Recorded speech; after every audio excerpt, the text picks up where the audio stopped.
আজ ৩-৪ দিন ধরে বৃষ্টি হচ্ছে, থামার নামই করছে না। ওয়েদারটা আর ভালো লাগছে না। যতই বৃষ্টি ভালো লাগুক না কেন বন্ধুরা, সবসময় প্যাচপ্যাচানি না একদম ভালো লাগে না।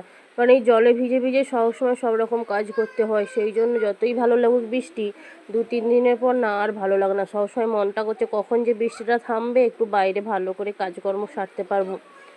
আর এদিকে সকালবেলায় স্নান টান করে একটু চা খাবো কোথায় না, আগে মেয়েদের খাতা সেলাই করতে বসে পড়লাম। খাতা শেষ হয়ে গেছে তো কালকে রাত থেকেই বলছে, তো রাতে আর কারেন্ট ছিল না বলে করিনি। তো সকালবেলা উঠে স্নান করে আগে ওদের খাতাটা রেডি করে দিয়েছি, তারপর চলে আসছি আমি রান্নাঘরে চা বসানোর জন্য। আর দেখো বন্ধুরা, বাইরে ফুল গাছটায় কত ফুল ফুটেছে, আর বৃষ্টির মধ্যে যা দেখতে সুন্দর লাগছে, তো কি বলবো তোমাদেরকে।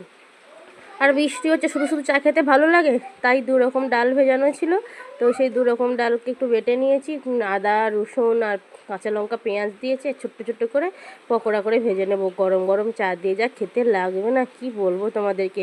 এই বর্ষাকাল গরম গরম তেলে ভাজা আর ১ কাপ চা, অসাধারণ। এই জিনিসটা অনেকেই মিস করে, আর যারা যারা খেতে ভালোবাসে টপট করে কমেন্ট জানিয়ে দাও।